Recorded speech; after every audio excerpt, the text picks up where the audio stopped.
موجود ہے، ہمیں امام تک پہنچنے کے لیے راستہ چاہیے۔ امام فرماتے ہیں کہ جب میں ظہور کروں گا تو میرا ہر شیعہ مجھے دیکھ کے کہے گا کہ میں نے تو آپ کو پہلے دیکھا ہوا۔ مولا فرماتے ہیں تمہارے اور ہمارے درمیان فاصلے نہیں، صرف گمان ہے جو تمہاری طرف سے ہے۔ مولا فرماتے ہیں میرے شیعہ اور مجھ تک پہنچنے کے لیے جو سب سے پہلا ایک وسوسہ ابلیس میرے ماننے والے کے دل میں ڈالتا ہے وہ یہ ہے، کہاں وہ کہاں ہم۔ معصوم فرماتے یہ پہلا خیال ہے جو ابلیس اس کے ذہن میں ڈالتا ہے۔ مولا نے پھر اسی خیال کا جواب دیا۔ مولا نے فرمایا اگر تمہارا یہی معیار ہے کہ کہاں ہم کہاں تم ہم سے مل نہیں سکتے، اگر یہی منزلت ہوتی کہ تم ہم سے ملنے کی وجہ تمہارا اور ہمارے درمیان یہ ہوتا تو کبھی بھی ہم اپنی محبت تمہارے دلوں میں نہ ڈالتے۔ ایک شیعہ نے مولا سے توقیع میں پوچھا، اس نے کہا مولا میں ملنا چاہتا ہوں۔ مولا فرماتے ہم ملتے ہیں، تم پہچانتے نہیں۔ اسے مولا کب ملتے ہیں؟ مولا فرماتے اکثر تم روتے روتے خاموش ہو جاتے ہو، تمہیں خبر ہے تمہیں وہ تسلی دینے والے ہم ہوتے ہیں، تمہیں وہ دلاسہ دینے والے ہم ہوتے ہیں۔ امام سے ملنے کا رابطہ ہموار کیجئے، امام تک جانے کا تعلق دیکھیے۔ کسی باپ کا بیٹا گھر نہ آئے تو اسے نیند نہیں آتی، اور ہمیں خبر ہے کہ ہمارا امام زمانے میں موجود ہے۔ ہم میں سے کون ہے جو امام کو ڈھونڈنے کی کوشش کرتے؟ اب ایک لمحے کے لیے یہ گفتگو سنجیدہ پہلو میں آئے گی، لیکن مجھے آپ سے 4 دن سے داد بھی لے چکا ہوں، دعا بھی لے چکا ہوں۔ یہ پیغام ہے اللہم صلی علی محمد وعلی محمد۔ میں نے گھر کی مجلس میں بھی یہ گزارش کی تھی کہ کہیں ہمارا یہ امام کو بلانا کہیں یہ کوفے والا خط تو نہیں؟ خطوط تو کوفیوں نے بھی لکھے تھے امام کو بلانے کے لیے۔ ہمیں امام سے صرف امام کا انتظار نہیں کرنا، امام کے رستے کو ہموار بھی کرنا۔ توجہ آپ صاحبان فرمائیں گے سرکار۔ ہمیں امام کا صرف انتظار نہیں، رستہ بھی ہموار کرنا ہے، امام سے ملاقات بھی کرنا ہے۔ امام نے تو اپنا ایڈریس بتا دیا کہ میں کب اور کہاں ہوتا ہوں۔ اب اس سے زیادہ امام کو کون شیعہ ہے جو کہے کہ مجھے اب ڈھونڈنے میں مشکل ہے؟ امام نے فرمایا ہفتہ والا دن مجھے ڈھونڈنا ہو تو مسجد کوفہ میں آنا، اتوار کو میں مسجد سہلہ میں ہوتا ہوں، سوموار کو میں بقیہ کی قبروں پہ ہوتا ہوں، پھر میں مسجد جمکران میں ہوتا ہوں، شب جمعہ میں کربلا میں ہوتا ہوں، جمعہ میں امیر المومنین کے حرم میں ہوتا ہوں۔ مولا فرماتے طواف کعبہ کرتے ہوئے کعبے پہ سیدھی بارش ہو رہی ہو اور مزاب رحمت سے پانی نیچے آ رہا ہو تو سمجھ لینا تمہارا امام طواف میں ہے۔ اب اس سے زیادہ آسان نشانیاں کون بتائے گا؟ امام خود بتا گئے کہ میں اس وقت میں یہاں ہوں۔ پھر امام نے اگلی نشانی بتائی، امام نے کہا چل تو ہم سے محبت کا دعویٰ کرتا ہے نا، تجھے مجھ تک پہنچنے کی ضرورت نہیں، تو ہمیں بلا۔ اتنا امام کی موجودگی کا یقین رکھو کہ امام فرماتے ہیں کہ دسترخوان میں ایک فرد کی جگہ خالی چھوڑو۔ تمہارے گھر میں بچے پوچھیں گے جگہ کس کے لیے تو کہہ دینا ہمارا امام موجود ہے۔ عرب کی ایک مستور برقع پہن کے سوتی تھی، مستورات نے کہا کیوں برقع پہن کے سوتی ہے؟ اسے کہا امام کا ظہور ہو گیا، برقع ڈھونڈوں گی یا امام کے لشکر میں جاؤں گی؟ ملاقات با امام زمانہ حسن ابتہی 2 جلدوں میں کتابیں لکھی ہوئی ہیں۔ کتنے لوگ ہیں جو امام سے ملاقات کر چکے ہیں؟ ایک عراق کا رہنے والا شیعہ ہر روز گھوڑا لے کے چوک میں تلوار لے کے کھڑا ہو جاتا، لوگ پوچھے کیوں کھڑا ہے یہاں پہ؟ اس کا امام کا انتظار کر۔ لوگوں نے اسے پاگل تصور کرنا شروع کر دیا۔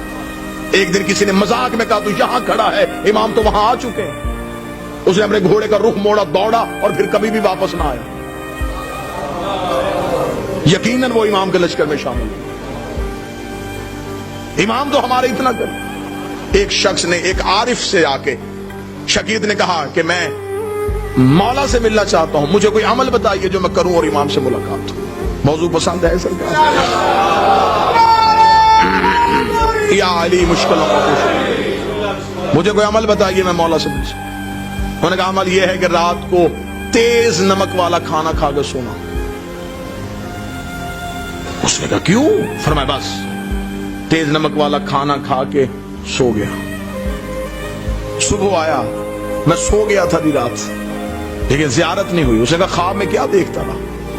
اسے کہا پانی، اس لیے کہ میرے دل میں پانی کی طلب تھی. اسے کہا جتنی طلب تیرے دل میں پانی کی تھی اتنی امام کی کر، ملاقات ہو جائے گی. شدت پیدا کر امام سے ملنے کی، خواہش پیدا کر امام سے. ایک شخص کو خبر ہوئی کہ کربلا میں مولا امام حسین کے حرم میں جو 40 روز زیارت عاشورہ پڑھے امام اس سے مل لیتے ہیں.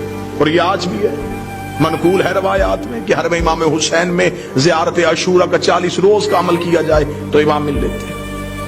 وہ 40 روز زیارت عاشورہ کا عمل کرنے کے لیے چلا گیا. جیسے جیسے دن گزرتے گئے ذہن میں اعتماد ختم ہوتا رہا کہ نہیں، ملاقات نہیں ہو سکتی، میں اس قابل نہیں ہوں، میں گنہگار ہوں، وہ مجھ سے نہیں ملیں گے. بس یہ اعتماد کم ہوتا گیا.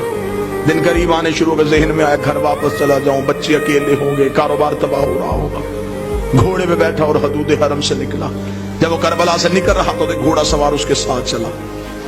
گھوڑا سوار کی آواز آئی، کہاں جا رہا ہے؟ کہنے لگا کوفہ. کس رستے سے جائے گا، خشکی کے یا فرات کے؟ کہنے لگا خشکی کے رستے. گھوڑا سوار کی آواز ہے، پھر کوفہ میں ایک میرا کام کرے گا، ایک امانت ہے، وہ کوفہ میں ایک شخص کو دے دینا. کہنے لگا کیا امانت ہے؟ کہ کوفہ میں ایک ریان نامی شخص رہتا ہے، اسے یہ 40 دینار دے دینا. جب تو اس کے دروازے پہ جائے گا، دستک دے گا، صبح کا وقت ہوگا، وہ دروازہ کھولے گا، اس کے بازوؤں پہ خون کے چھینٹے ہوں گے. پریشان نہ ہونا، وہ قصاب ہے، صبح صبح جانور ذبح کرتا ہے. ذہن میں پھر نہ آیا کہ جو پہنچنے سے پہلے وجہ بتا رہا ہے.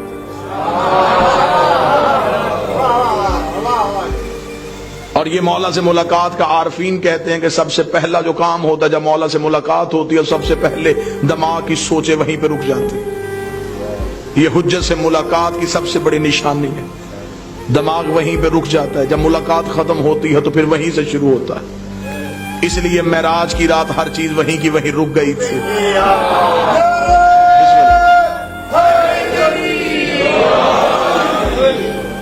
اب جب گھوڑا سوار واپس پلٹا تو اس نے آواز دے کے کہا، اس نے کہا اگر وہ پوچھے یہ کس نے دیے ہیں تو اپنا نام تو بتائیے. گھوڑا سوار کی آواز ہے، کہہ دینا بقیہ نے دیے. میرے مالک کا لقب ہے بقیت اللہ. چلا گیا، جا کے کوفہ میں صبح پہنچا. اسی قصاب کے دروازے پہ دستک دی، اندر سے وہی شخص نکلا، بازوؤں پہ خون کے چھینٹے. دیکھیں گے مجھے خبر ہے تو صبح صبح جانور ذبح کر رہا ہے. کہاں سے آیا؟ کہنے لگا کربلا سے آیا ہوں. تو میرے دروازے پہ کیوں آیا ہے؟ میرے پاس تیری ایک امانت ہے، یہ 40 دینار کسی نے کربلا سے دیے، اسے کہا ریان کو دے دینا. آنکھیں کھلی کی کھلی رکھ، رک یہیں پہ. اندر گیا، لباس تبدیل کیا، وضو کر کے باہر آیا. کیا کہ زحمت ہوئی تجھے میرے دروازے پہ، میں معذرت چاہتا ہوں، تجھے اپنے دروازے پہ روکے رکھا، میں لباس تبدیل کر چکا ہوں، وضو کر چکا ہوں. تھوڑی دیر کے لیے گھوڑے سے اتر، مجھے وہ آنکھیں چومنے دے جس سے تو نے مولا کو دیکھا ہے. مجھے وہ ہاتھ چومنے دے جس سے تو نے مولا کو ہاتھوں کو ہاتھ لگائے.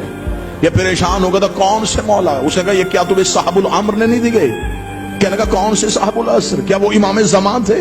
اسے کہا تو وہاں مل کے آیا، تجھے پتہ ہی نہیں؟ مجھے جو جب بھی کوئی مشکل ہوتی ہے میں انہی کو بلاتا ہوں. میں نے تو ابھی رات کو کہا تھا مولا 40 دینار کا قرضہ ہے، مجھے واپس دینا ہے. صبح سے پہلے اس نے واپس بھیج دیا.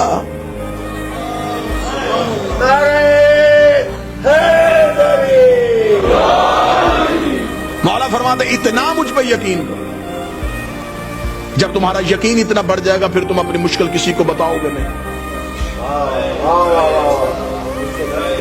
اب یہ محبت کا معیار ہے. امام فرماتے میرے شیعوں مجھ سے رات کو سرگوشیاں کیا کرو. سرگوشی کیا، تکیے کے سر رکھ کے اپنے دکھ مجھے سنایا کرو. امام فرماتے تو تکیے پہ سر رکھ کے مجھے اپنے دکھ سنا کے سو جا. صبح کا سورج طلوع ہونے سے پہلے تیرے دکھ نہ ٹالوں، مجھے بطول کا لال نہ کہنا. تو مجھ پہ اعتماد تو کرو، تو مجھ پہ یقین تو کرو، تو مجھ تک پہنچنے کا رستہ تو تلاش کرو. امام فرماتے ہیں میرا شیعہ وہ ہے جو میرا ظہور ہر روز مانگے. وہ ساری زندگی اس کی حالت ایسی رہے جیسے اس کی کوئی چیز گم ہو چکی ہے اور وہ اسے ڈھونڈ رہا ہے. شیعہ بھی، اور اسے یہ بھی پتا ہو کہ میرے وقت کا امام کہیں نہ کہیں خون رو رہا ہے. پھر اس کے دل میں یہ طلب ہونی چاہیے کہ میں امام تک کسی نہ کسی طریقے سے پہنچوں. ملاقات امام سے ہے. قبلہ تشریف فرمائے ملاقات ممکن بھی ہے. ہاں امام ملتے ہیں ہر کسی سے اس کی معرفت کے مطابق، اس کے عرفان کے مطابق. آئیں گے ضرور، برا ہو صحیح آئیں گے ضرور. چلے میں تحفہ دوں آج کی آخری مجلس میں ہدیہ دوں. مولا فرماتے جس دن تم چاہو کہ تم مرنا نہیں چاہتے، جس دن تمہارا جی زندہ رہنے کے لیے ہو کہ آج میں زندہ رہنا چاہتا ہوں، عمل یہ ہے مولا فرماتے اس روز آنکھ کھلے تو اٹھتے ہی، بلکہ یہ روز کا معمول بناؤ، آنکھ کھلتے ہی السلام علیکم یا صاحب العصر والزمان، اے میرے وقت کے امام تجھ میں میرا سلام. اللہم صلی علی محمد وآلہ وسلم. سائل نے کہا مولا کریں گے سلام تو موت کیسے نہیں آئے گی؟ امام نے فرمایا سلام سنت ہے، جواب دینا واجب ہے.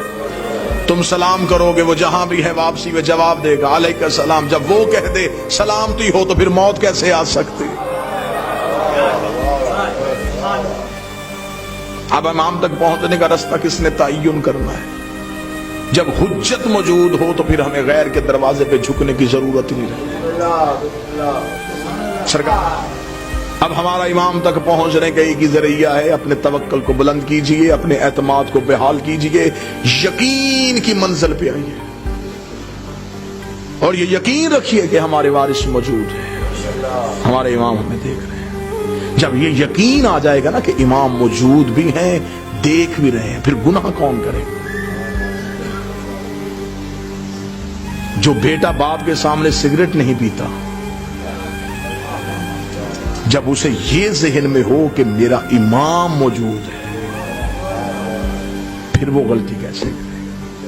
لیکن ہم نے اپنے اندر سے وہ یقین ختم کر لیا ہے. ہم سمجھتے ہیں کہ امام ہے بس آ جائیں گے، آ کے ہمارا بھی انتقام لیں گے، اپنا بھی انتقام لیں گے. امام کو ایسے نوکر نہیں چاہیے، امام کو ایسے چاہیے جو آج بھی امام کے عشق میں ویسے کھڑے ہوں جیسے امام کے قیام پہ کھڑے ہونا.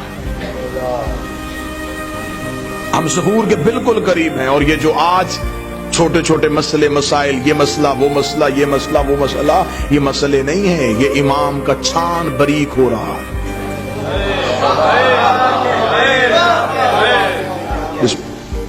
جو سب سے آخر میں گریں گے وہ 72 جیسے.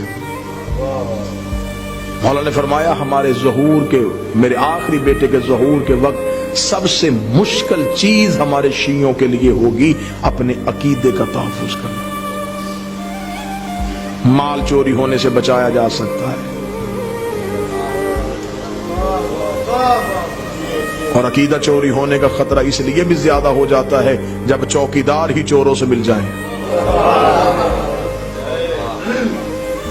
عقائد حقہ کا تحفظ کرنا.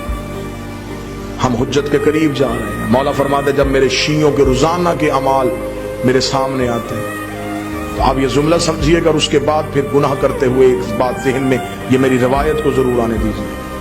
امام فرماتے جب میرے شیعہ کا گناہ میرے سامنے آتا ہے تو امام فرماتے اس ایک گناہ کو دھونے کے لیے مجھے اپنے آنکھوں کے آنسو لہو والے استعمال کرنا.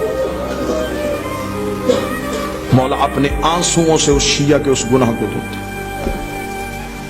دھو کے کہتے ہیں میرے اللہ یہ مجھ سے محبت کرتا تھا، بے خبری میں گناہ کر گیا.